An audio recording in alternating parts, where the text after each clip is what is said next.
Ito ang DYRI 774 sa Iloilo City. Basta balita at serbisyo publiko. Tatak RMN. Pilipinas sa Amerika. America, the land of milk and honey. Duog nga ginahandom sang kadamaan nga mga Pinoy sa paglaom nga makatibawas sa kapigaduhon. Hibaluon kung paano mga buhi sa Amerika paagi sa programa Pilipinas sa Amerika. Makibalita sa inyo himata nga nagatrabaho o nagapuyo sa Amerika paagi sa Pilipinas sa Amerika. Live gikan sa Amerika upod kay kasamang Josie Moralidad Ziman. Pilipinas sa Amerika. Diri sa RMN Iloilo.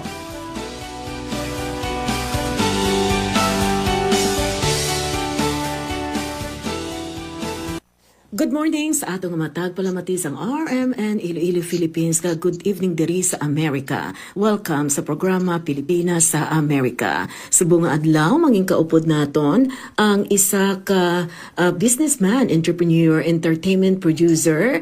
He owns a PR agency and a marketing co-founder, not only here in the United States but also in the Philippines. We would like to welcome on our radio show, Pilipinas sa Amerika, Nate Calima. Hi Nate! Good morning sa ating mga kababayan sa Pilipinas. Good evening dito sa Amerika. Hey, how are you? Good evening. Okay, so it's an honor to have you on our radio show, Pilipinas sa Amerika, where we profile the life experiences of Filipinos, Filipino-Americans in the United States. Now, can you tell us a little about yourself and what you do? Sure. My name is Nate Calima. I'm the co-founder and executive vice president of Infinity One Network, LLC. We're the first AI-powered, cloud-based manufactured consumer company that's not traditional network marketing. We are the first company where the products are actually cheaper than the store. So we pay people to build a network and provide products which are cheaper than the store. And through that, that's how I built a big business. And through that, that's how I fund my activities in show business in the United States and also in the Philippines. So that's how it all kind of started and how it all funded. And from there, I started hosting and doing other different showbiz gigs. And I always truly believe that media, what you do right now, media is the future. And whoever is able to really build with the media and get the most attention, that's who's going to build the biggest brand. So that's why I love doing interviews just like this and providing information to your listeners out there. Mm-hmm. And you have a beautiful voice. Thank you. Have you ever worked in a media industry like a TV station or radio station? Yes, I was actually in my teenage years. You know, a lot of my friends and family, they became nurses and doctors. I was actually in computers. And while I was a teenager, I actually had the opportunity to go to college during the summer. And I had a unique view where I really believed that media was the future. Even back then, this was in the early 2000s. So I actually joined a program where I was going to be in the editing room. And this is during the time when you edited, it was basically VHS tapes, and you have to splice them together. That's and right. So I started in the editing room. That's right. I started in the editing room, and then I became a field reporter, and that's where my love of media came around. Now, people always told me, go into something more stable and something more traditional. However, in the back of my mind, I knew I wanted to be an entrepreneur because I knew that's where it would be, and that media is the way to get the message out there. Because I learned from a very early age that the best product doesn't win, the best known product wins. And attention is modern day currency. And that's why I really love media from the beginning. Mm-hmm. Sa anong media industry na nagtrabaho ka as a reporter? It was a local TV station in Long Beach, California, and they reported on the South Bay area. So as a field reporter, I would be out there in the field and I'd be interviewing people and saying essentially, hey, what's going on here in the local school district, what's going on in the city. And sometimes we'd take live callers. And we were right at the TV station over in Long Beach, California. And it was an amazing experience, something that I carry into today. Mm-hmm. Where did you grow up, here in the U.S. or in the Philippines? I grew up in Long Beach, California. Mm-hmm. Tell us about your life growing up in Long Beach, California. And now you moved to in the Philippines. That's right. Well, I I grew up in Long Beach, California, and my parents were first-generation immigrants, so they moved here from the Philippines.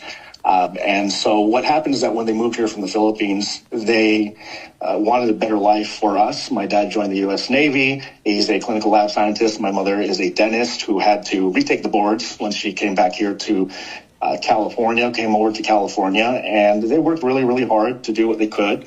And that's why when I grew up, I had kind of a different kind of personality. In school, I always wanted to be a little bit different. And I would always see in the back of my mind entrepreneurs like Bill Gates and things like that. So I always thought that computers and money and things like that were all mixed together. So that was my upbringing. It was on the border of Long Beach and Compton, California. So, it was during a time where rap music was really prevalent, and that was the epicenter. So it really affected my culture, and it really affected the kind of things that I would do later on in the future. It's very interesting because when I went to high school and college concurrently, I went to Long Beach Poly High School where Snoop Dogg went, and later on I'd work with a Filipino rapper and artist currently who has a music video with Snoop Dogg. So everything that I envisioned in the past through action would lead to the future here in entertainment. It's unbelievable how my upbringing in Long Beach led to showbiz here in the Philippines. And there are so many Filipinos in Long Beach. Now, what made you decide to relocate?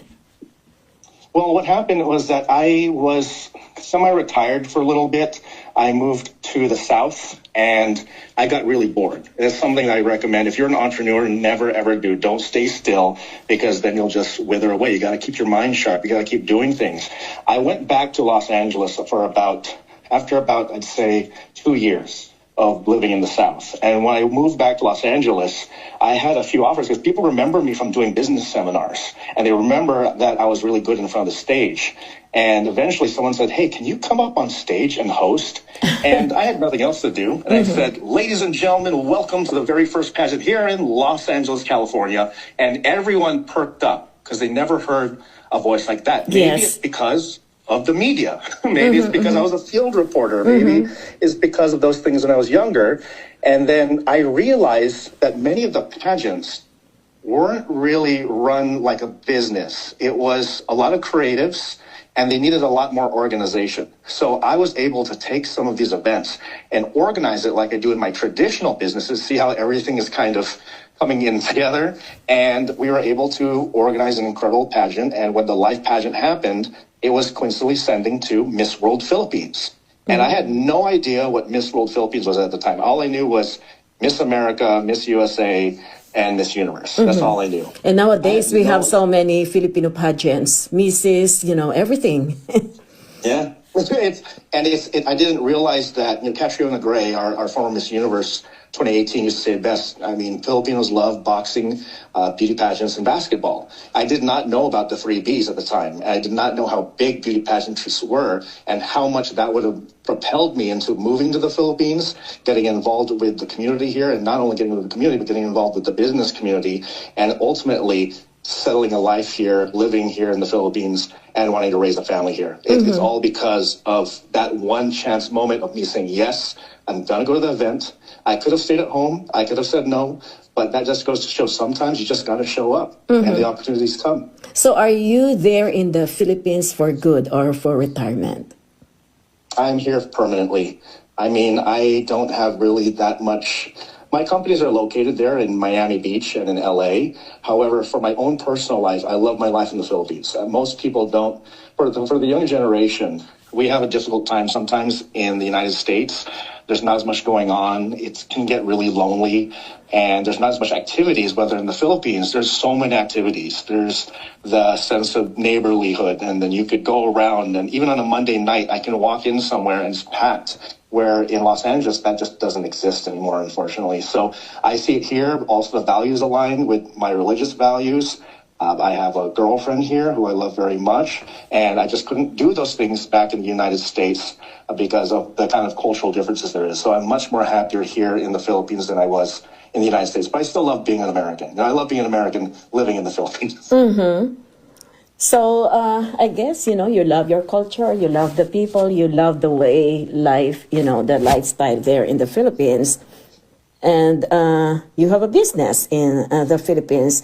But again, you're also interested in AI. How are you using it for your business there in the Philippines? Because right now in America, everything, we have AI. Sure. Well, AI is the future. It's everything that you want to do right now is involved in AI. And unfortunately, this is what I used to warn about this for years. It's called the fourth industrial revolution, where a lot of these things will be replaced by drones, robots, AI, and so on and so forth. And so that's why in our own direct sales company, our manufacturer to consumer company, we do have it AI powered. And that's how our products, so for example, in a traditional network marketing company, those products are anywhere from 60 to 120 United States dollars. At the store, a product might be $30 to $40 on Amazon. Through us, Infinity One Network LLC, our products are from $14 to $17. Why? Because of AI and the cloud base. You don't need as many things in between in order to get products out to people. And that's the future, especially here in the Philippines. We have so much power here in the Philippines because we're very, very intelligent and intuitive to go online and start utilizing these systems because it gives us access to the global economy. And it's something really important because if you see gas prices right now because of the global instability, if you translate it into U.S. terms, gas right now is $7 to $10. And how many more times is this going to happen in the future? How many times is AI going to have issues here with the economy here in the Philippines? That's So why how do you we need to see be getting into AI? it. How do you see AI affecting Filipinos today, especially in their everyday life? I believe the government will try to stop it a little bit, which is their responsibility because AI affects everything. It affects the systems. It affects customer service, how many, BPOs and how many customer service centers are here. It affects even drones. Drones can do a lot. Drones can sometimes do farming. Drones can do a lot of different things. So it is going to fundamentally revolutionize the entire country, not just the country, but the global economy. It's not necessarily a bad thing because we've gone through these revolutions in the past. We just have to adapt.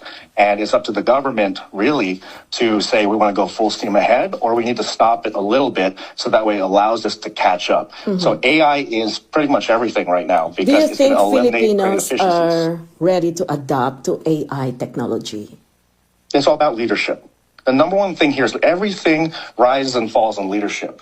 So it's either going to be people in the public square or the public service, or it's going to be leaders like me and you who are going to have to educate people on that there is a upcoming revolution and there's upcoming things happening that can service our fellow Filipino, our kababayan, because it's inevitable. These things are going to happen. AI is self-taught. It's learning.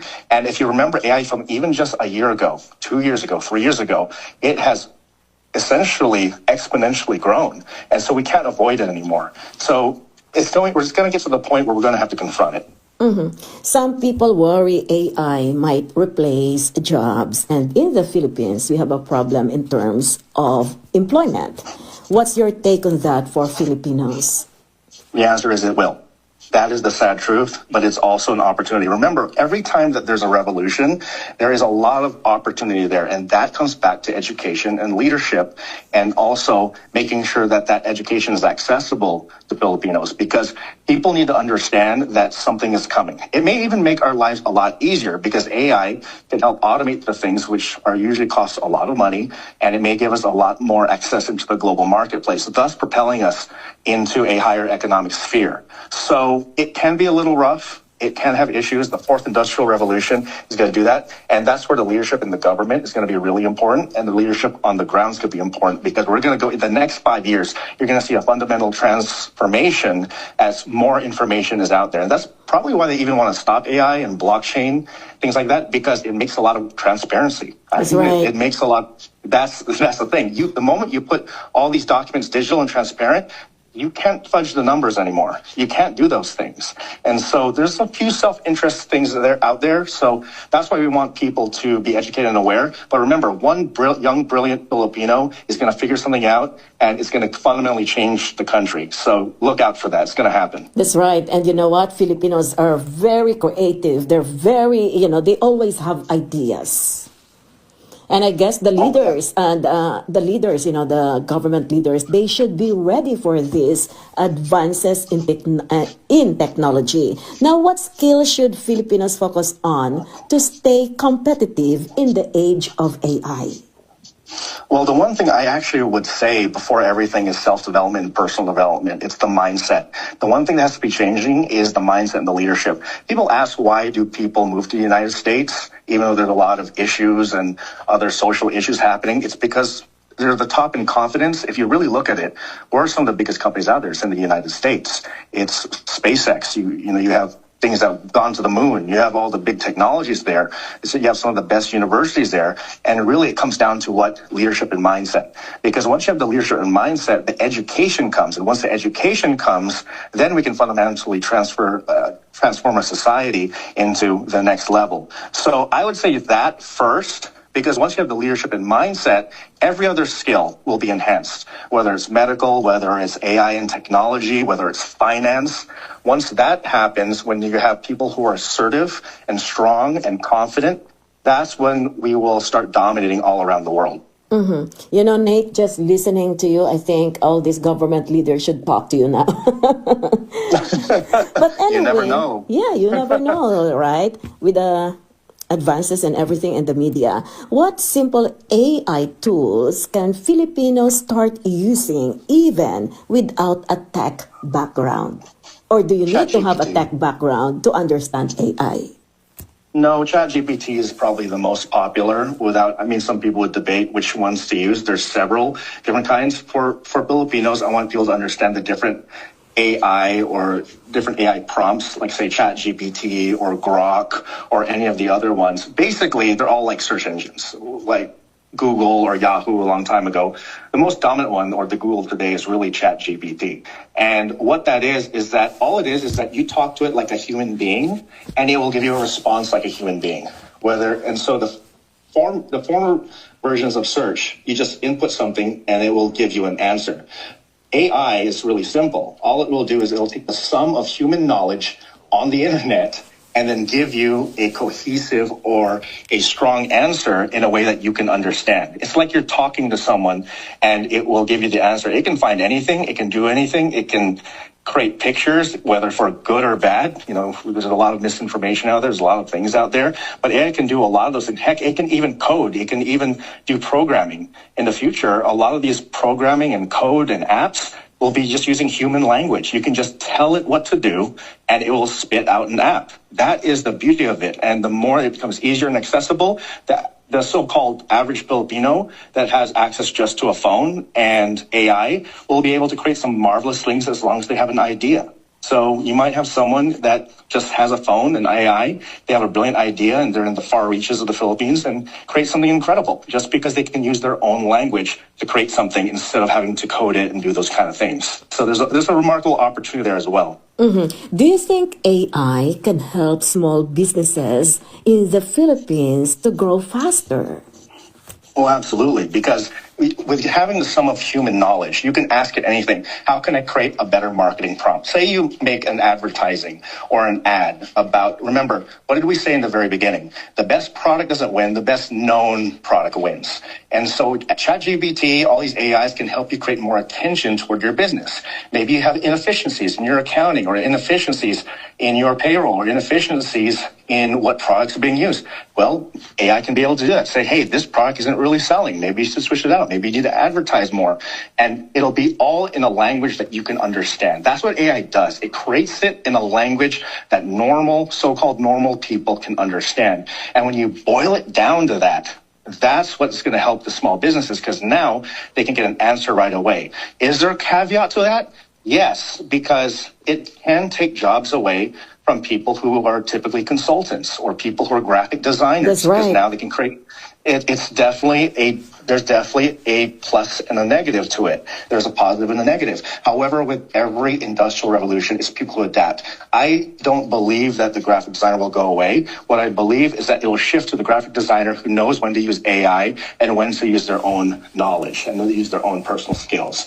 That's what's going to happen in the future. It's really your career plus AI. It's the medical professional plus AI, small business owner plus AI. You've got to integrate it into your life. and it'll become easier and easier and more user-friendly over the next few years. So you won't be left out. Well, I guess in the Philippines right now, yung mga naapektuhan talaga dito or maaapektuhan, ito yung mga call centers, no? Because right now in the customer service here in the US, we have all these AI tools. It is an extreme concern, and there's no way around it. Eventually, AI will start taking those, because AI doesn't just do customer service with the sum of the knowledge of the company that's inputted into it. It's also being able to do sales, and it's becoming very effective at it. It's not going to be as good as a salesperson who is very experienced, but when it comes to basic questions, imagine a little prompt programmed by the owner or programmed by the tech person can essentially answer every question, solve every problem, and have a lot of pre-programmed results. And then here's the scary part, is that if it's a flexible answer, if it's an answer that needs, say, a human touch, what it'll do is that after maybe 10, 20, or 30 of the same results, it'll start doing that result, because AI is meant to learn. Do I think it's going to be obliterating the call centers here? It's definitely possible, because it's really just that good. And so that's why I would say for people who are doing that to start pivoting or start utilizing AI and upgrading your skills, so that way you can be the one in charge of the AI and in charge of those things. It's just a reality. For example, in the 50s, we had people who were getting degrees in typewriting. In the 20s, we had so on and so forth. You just have to shift when you see something that's going to be changing in the future. Just like if you were a travel agent in the US, now that's all online. You don't see any travel agencies anywhere. You got to shift with the technology before it's too late. Okay. Now let's talk about being an entrepreneur, Sure. What are the biggest differences between doing business in the United States and in the Philippines? There are some very unique differences. One, I find it a little bit more difficult to network here with people who are serious. However, if you have to be very specific with the niche that you're going into. So if you go to specifically business seminars, that's better. That's where you're going to find it. Because my strategy back in the United States was always to go to the most richest neighborhoods, say Beverly Hills. I'll go into a restaurant, and then I will just spark up a conversation at the bar, and I would find the richest people in that neighborhood and see if we can connect them with other rich people and do deals. Here, it's a little bit more difficult to do that. However, if you're in a specific place where they're doing that as intention, rather than, say, upscale bar or club or things like that, you'll have a lot more results. So there's a few things like that which are a little bit different. I'd also say that the mentality is different. We're a lot more aggressive in the United States and on time. And those kind of things are the small things that add up of why the United States is still one of the greatest business empires out there, why we create so many millionaires and billionaires out of the United States. And so that doesn't mean that the Philippines isn't next, because what I say is that it's always about leadership, because there is a balance to it. The caveat with the United States is that they're so stoic in business that you don't have as much fun.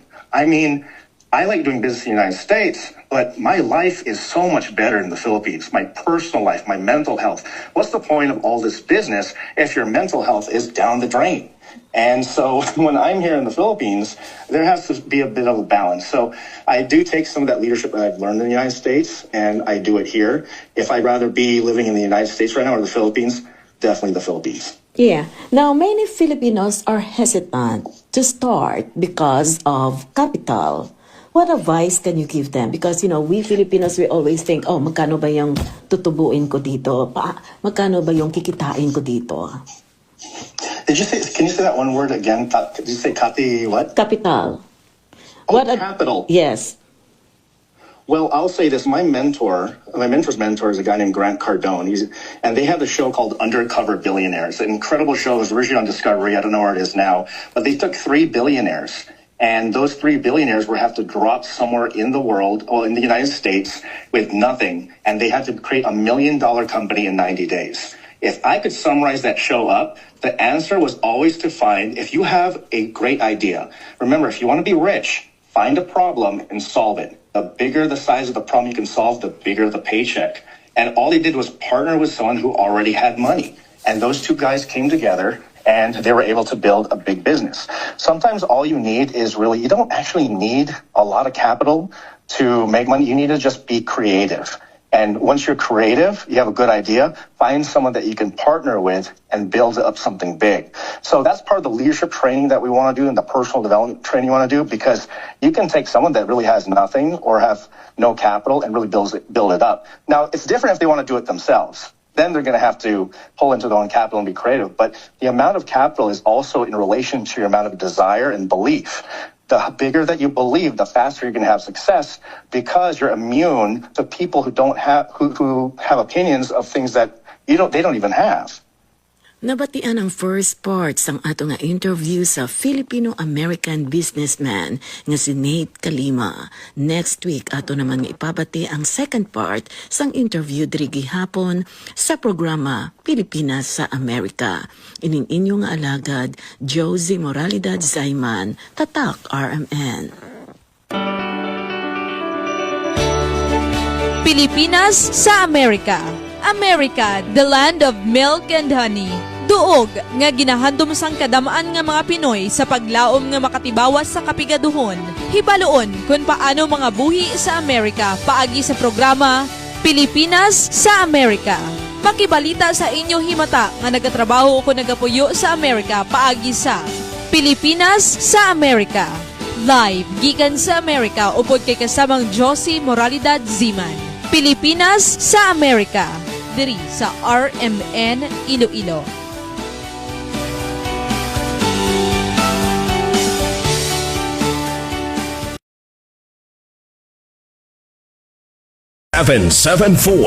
sa Iloilo City.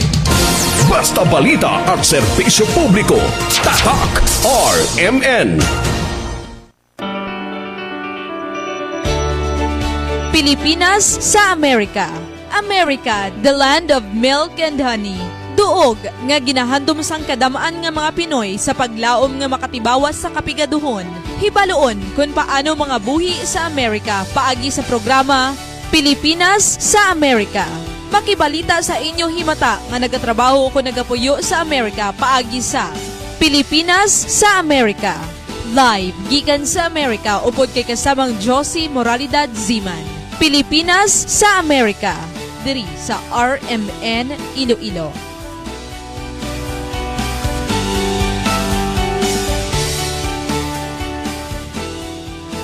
Good morning sa atong matag palamati sang RMN Iloilo Philippines. Good evening diri sa Amerika. Welcome sa programa Pilipinas sa Amerika. Subong adlaw atong padayunon ang second part sang atong interview sa Filipino-American entrepreneur nga si Nate Calima. Yari ang aton nga interview. So if you combine a lot of those things together, that's how you can create real success. Even though people might say, well, I might need capital or it's too much. Some things do need capital. My own business, you need a little bit of capital to get started. And that's okay. However, if you really want it, you could be creative. If I could put it this way, if I said there's a Ferrari outside for $40, 2,000 pesos, whatever it might be, how fast would you find the money? That's what I'm talking about with desire.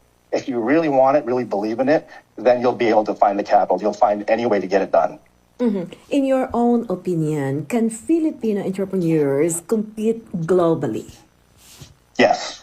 There is no difference. Even though I was talking about the cultural differences, it just takes the right leadership. Remember, mentorship is the shortcut.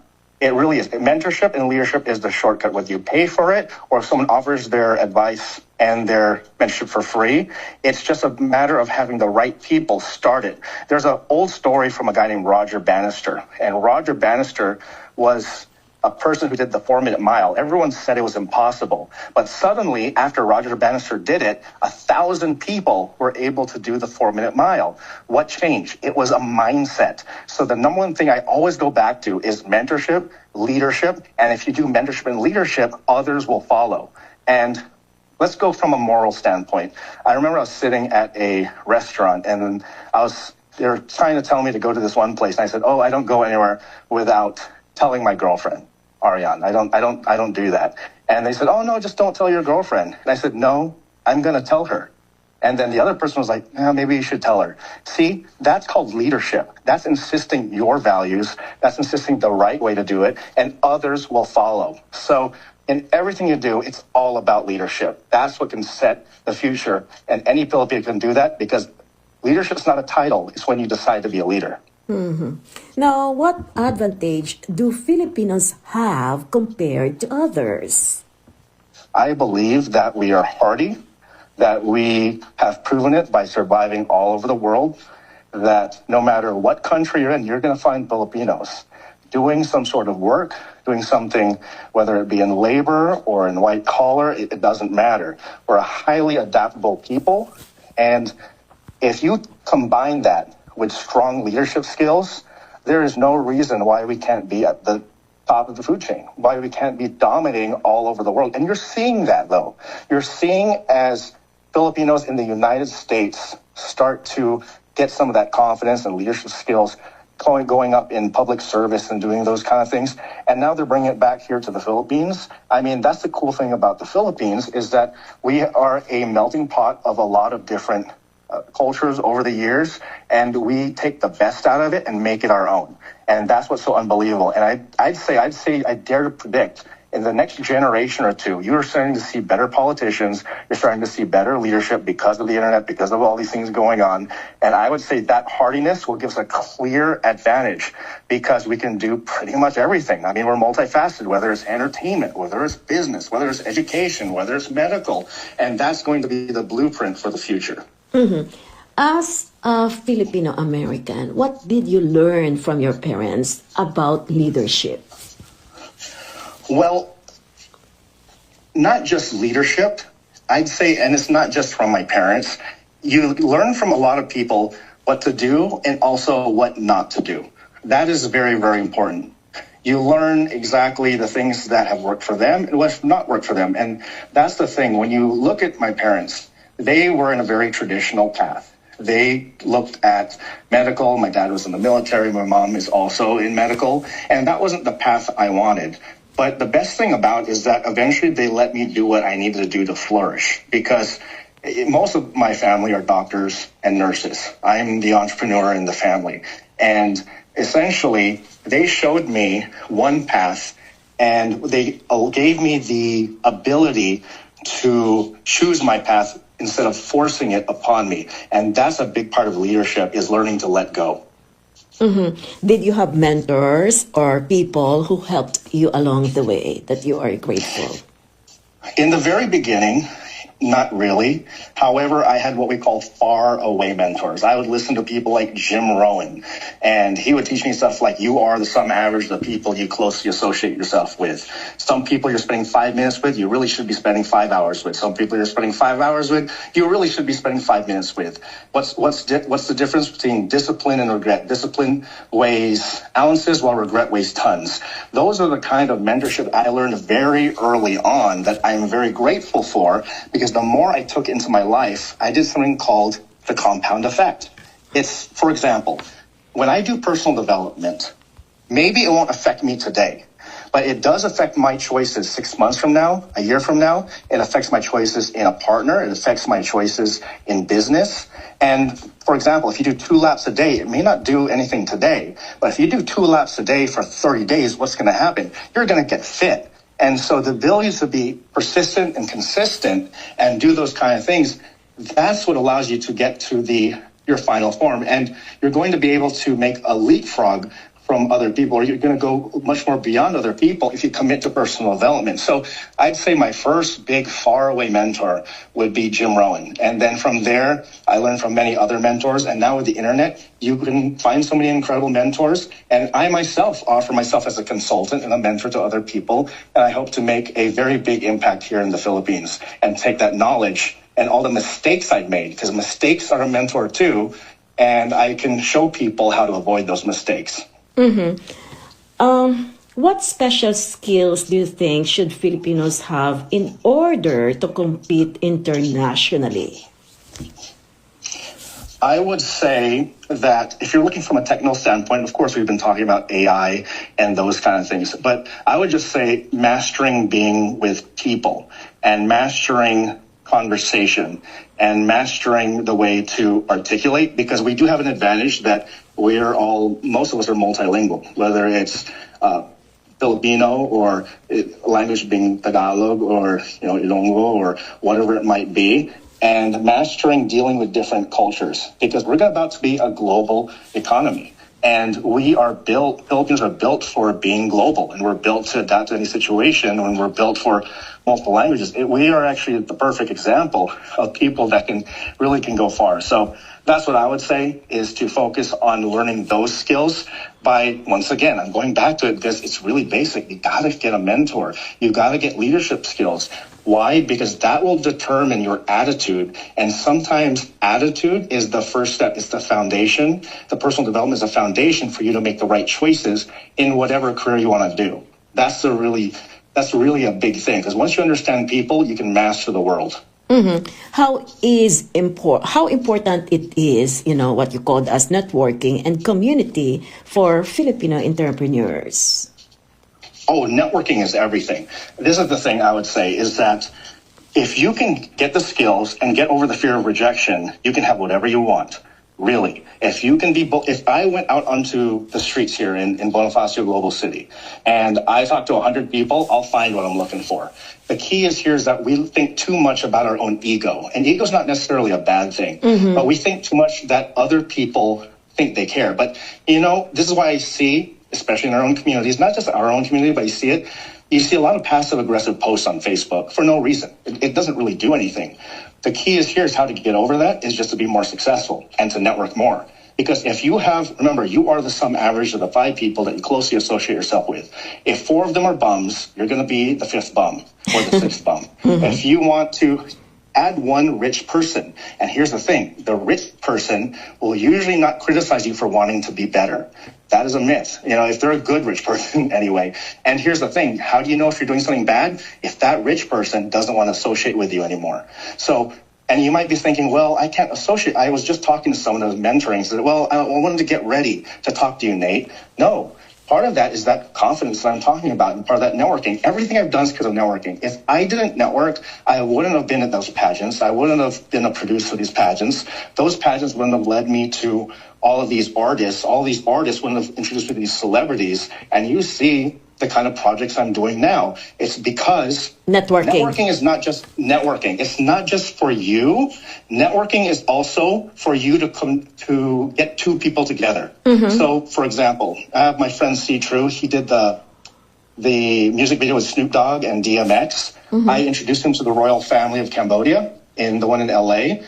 And now that's how we have a project together that's potentially in Cambodia. And you build connections. It's connections. I have really nothing to do with, say any of that at that time. I was just good at connecting people. If you have no money, if you can just hang around rich people and learn to connect those rich people, they will eventually find you something. I'll tell you a little story. It's Les Brown, who's mentored by Jim Rohn, essentially. He wanted to be a DJ. And what happened is that he would go back every day. And then they would say, go away. You don't need to be here. And then one day he said, I can get you coffee. He said, okay, go ahead, get us coffee. And then one day the DJ was drunk. And he said, oh my gosh, the DJ's drunk. What do? We need to find a replacement. Les Brown just went in there and he just did it. And so he was so persistent in getting into that opportunity that he then became one of the best local DJs in that community, ended up being a huge personal development speaker after that. And so if he didn't have that confidence, if he wasn't able to network with the people in that studio, he wouldn't be where he's at today. Everything can be with networking. You cannot be meek. And that's the one thing, is that we're sometimes taught to be meek, not to speak up, not to network. That is the wrong way, because that's what we do differently in the United States, is that we're taught innately from youth to be confident, to network, to talk to people, and to ask if you want something. And that's something that we really need to integrate here. And we do that through leadership. Once again, Filipinos are adaptable. We're hardy. We can go anywhere. If we become the leaders, then we can dominate anywhere in the world. Now, is it possible to start small and then still succeed? Like yes, in the I'm Philippines? Proof of that. Yeah, in the Philippines, yes. Why? Everyone has a phone. If you have a phone... And everyone is a vlogger in the Philippines. Content creation, now everything content is monetizable. And I would say this, don't just look for, remember, there's different opportunities. Maybe you're not making a lot in your content, but your content attracts someone who wants to do business with you or who wants to network with you, whatever it might be. Look for those opportunities. If you have a phone, you can be successful. The story about the undercover billionaire earlier, it's very, very true. It's the way you carry yourself. Education can be done online. A lot of things can be done online now. It's a global economy. And I mean, I've made my fortune online, and I've been able to create so much networks online. And this is what I do. I just put my head down, take my ego out, and I will message every single person. How did we connect? You added me or I added you, whatever it might be, and then you connected with me. That's part of networking, and now we're on this incredible radio show. It all comes down to that. If you can get good at networking, you have access to almost 8 billion people by just having a phone. And if you can do that, you can concentrate and find something to monetize with, you'll be taken care of anywhere around the world. That's very right. Wow, I'm motivated.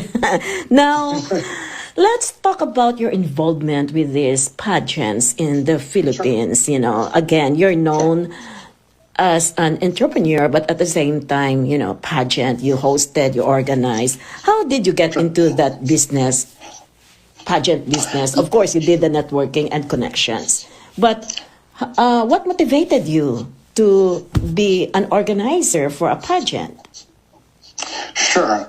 Remember, let me put it bluntly. If you ever hear about people like Jason Derulo is a rapper, singer, but he made a lot of his fortune in car washes. Okay. Look at Rihanna made a lot of her money where? Not from singing. It was from Fenty, her clothing line. Same thing with so many other artists. They make their money from the brand deals, and they're making it from the business they start. Why? Because the songs, the entertainment gave them enough attention, which led to a following. That following leads to brand deals, leads to all of those kind of things. The difference with me is that when I hosted, I did it more to expand my horizons and get myself out of my comfort zone. Everything that you want is outside of your comfort zone. That's right. And so when I'm hosting on stage and the script is going all over the place and the teleprompter leaves, which did happen at one of the pageants, I had to adapt. And I'd watch stand-up comedy, I'd watch talk shows, and I would have jokes in my head. And the more I did it, the more I was quick-witted. And guess what? Because of that skill, you can put me on stage anywhere, and I could do a seminar, I could do whatever, I could host. It doesn't matter. Why? Because then you become a more attractive person. Mm-hmm. Not attractive in the sense of looks, but attractive in the sense of being magnetized and having magnetism. And by doing that, by continuously, I never made money with pageants. I've lost money. I've never made a cent. I've lost money every single time. Mm-hmm. Why is that? It is, well, one, years ago, pageantry, you could make money. But the thing is, though, and this is something that people need to be aware of, is that, one, before pageantry was a way to get into showbiz or to go out and do those kind of things, or for a product or a brand to be out there, that's not true anymore because you have the internet. Mm-hmm. So a girl, they might want to do a pageant, but if they can just be a content creator, sometimes they just want to be a content creator. And if they want to do a pageant, then they want to do a pageant because they want to go in to compete, they want to do those things, but it's not necessary anymore. Sponsors is the same thing. Should I invest in a pageant? Yeah, maybe. Maybe it's for the prestige. Maybe it's just for fun. I've heard a lot of sponsors say they just want to do something fun because it's different.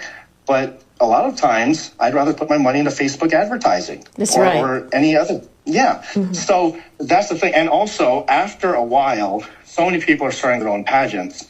So it's actually better if you did start an independent one, because you could keep, if you do a franchise pageant like I did, there's almost no sponsors anymore in the United States. You'd have to be friends, or you'd have to ask a lot of favors. And also the high sales requirements and venues are getting a lot more expensive. That's right. In the Philippines, yeah. So you're really not going to, if you're going to start a pageant, the only pageants I've seen that have been sustainable and make money are Mrs. pageants. The ones where it's not sending to another country for the younger ones, mm-hmm. because the misses usually have disposable income. That's right. And it's priced. That's, if you're going to do a pageant and try to make money, it would have to be a Mrs. pageant, frankly. If you do anything else, it's really just for your own prestige, or you're supporting your business, whether it's an aesthetics clinic, whatever it might be. That's why you do a younger pageant. But the drama is so high for very little return. I mean, everyone is there's a lot of drama when it comes to it. And no matter how much personal development you put in, the blame as an organizer will always go to you. And it's not like business, because people will take sides. They won't hear your story. So if you can handle that, like I could handle that because I'm from business, then yeah, go do a pageant. But it's not, the return isn't as much as you think anymore. But where it did create a return with me, I was able to network in the Philippines and meet all these people. And If get it weren't for the connections, pageant, that's the main thing. But if you're looking to be a cash cow, forget it. It's not going to happen. Wow. You're going to lose money. For most pageants, you're going to lose money. Why do you think most pageants last only 1 or 2 years? Yeah, and that's why in America, not a lot of people are into pageants. No, and all the big pageants, whether it's the local, even the top 4 pageants, all the big supporters have pulled out, essentially. Universe before, not saying anything, it's just the way it is. You'd have sponsors because it's so iconic, from Tyler Perry and because of the connections. It's 50 years worth of connections, and then that's kind of gone because Endeavor sold it. The same thing with Miss World is that in America, the big guy was a guy named Producer Michael, and then he had sponsors like Jacob the Jeweler, and because of controversies, they pulled out, and now it's not the same as it used to be. So there used to be a lot of big money in pageants, and just because of the cultural changes, the cultural shifts, and now when you change the ownership from legacy families, essentially, if the legacy families are just using the network as their fun thing, it's not really about money, then you'll just have people who aren't the same stature there. That's why now it's starting to become nothing, because everyone, when it switches hands, everyone gets ideas from everywhere, and what's going to start happening is that they start building more sashes to make more money. And then at that point, you're starting to get to the point where it's so saturated. It's not really about the pageant anymore. And that's what's unfortunate. So the future of pageantry, it has to be creative. There's a lot of creative pageants out there. And it may not be the specifications that people see as traditional pageantry. But it still has a place. Places like the Philippines, places in Africa, and so on and so forth is still very, very big. It's just as a country grows in its economic sphere, there's just so many opportunities that people can do that they would rather do other than pageantry. That's very true. Now, what are the biggest risks, in running these pageant events? The biggest risks, well, you can lose. You always need to actually have twice as much as you think. And you might make twice as less as you think. So a venue, you might think it's a certain cost, but you don't know what the insurances are. You don't know the extra costs, and so on and so forth.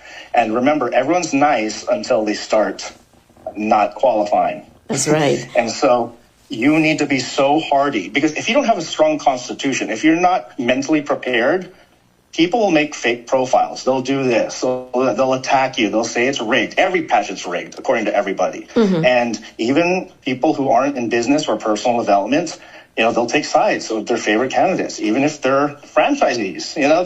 There's just so much cloak and dagger that can happen in pageantry that it's not conducive for your mental health if you can't handle it. I can handle it, but what's going to happen is that if you're not used to getting irrational trash, then don't do it. Because I like to say it this way, is that pageant can be a game changer for you if you want to be. It's almost like running for president. You're going to have half the people love you and half the people hate you, even irrationally. But at the very end, at least you got to do it, or at least you're president. So that's something that you have to really consider, is that it can be a very high drama, high mentally draining thing, but it can be rewarding if you utilize it the right way. Yeah. So again, based on your experience, you believe that the pageant industry is not really a profitable business? No, I believe it's in a decline. There's certain segments where it's still very, very good, like Thailand, even the Philippines, and so on and so forth. But in the Western nations, that's why they keep changing the rules, raising the age limits, doing those kind of things. And it's necessary. I understand as a business owner, it's necessary. You got to change with the times. It's very difficult to compete. Like if someone really loves pageantry, they're going to do it. However, if they don't really love pageantry, but they want to be out there, they'll just be a content creator. How are you going to compete with something that's free?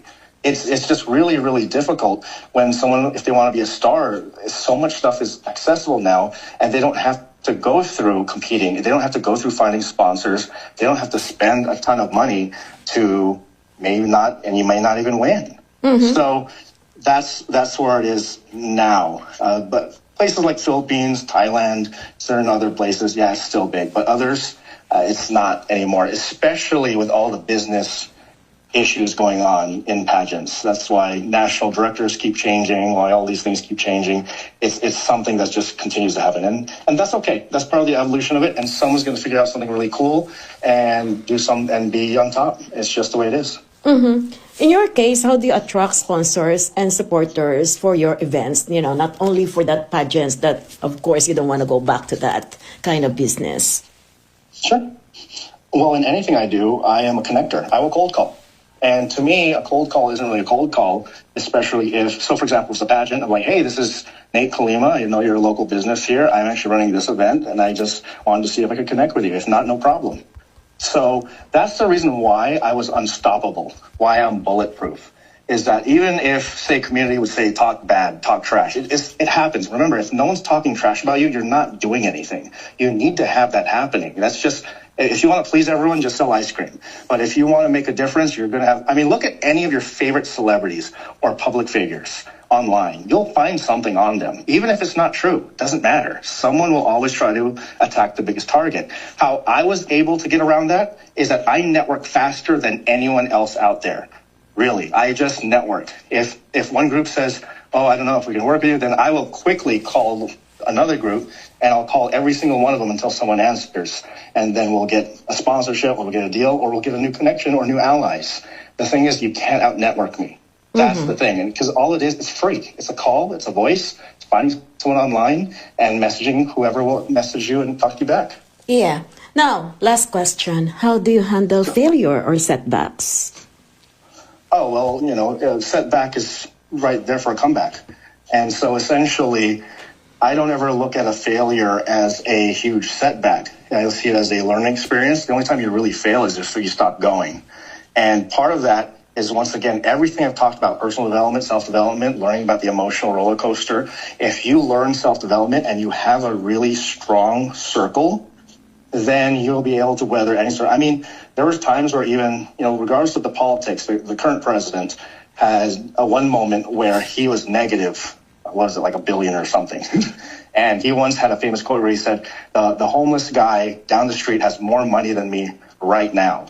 And so most people would crumble, but he had a comeback. And many entrepreneurs have that mindset, is that sometimes you do have to have a little bit of stoicism. You have to, you'll cry a little bit, but you get back up. Don't be in perpetual healing, because if you're, getting older and you have to take action. And that is going to be really determinant on your circle. Your circle will help you mentally and will also help you with your own skills and getting you back up from where you were. So I would say that failure is necessary in figuring out what you don't like and what you can't do. And if you build the skills, you can easily pivot 90 days again in the right direction. No one's ever far too gone to build something new. It's just a matter of your own mental health and being with the right people and mentors that can help propel you to the next level. Thank you so much, Nate, for your time and for inspiring our listeners today. And of course, for sharing your, insights, ideas. And you are an inspiration to everyone, and it's truly something people can learn from. Lastly, your message. Sure. Well, first and foremost, I want to thank you for this time that we're here on the radio and that I had the ability to serve everyone here. I truly believe in servant leadership. One of my mantras, or one of my missions, is to leave people better than when I first met them, and to be able to spread this kind of knowledge. If it affects even one of you, I would love for you to reach out to me, natecalima.com, or at Nate Calima, NateCalima. And so that way we can have a conversation. And don't be afraid to message me. Everything that you've learned from this call is to really reach out, because an opportunity can happen if you reach out. I believe in everyone here, and I believe in the future of our country and the Philippines, and I still love being an American, and I believe that there's a lot of incredible things that are right around the corner. And it's just a matter of someone taking advantage of it. So I just say, God bless everyone. Thank you for the opportunity. I hope to do this again soon. Thank you. Pilipinas sa Amerika.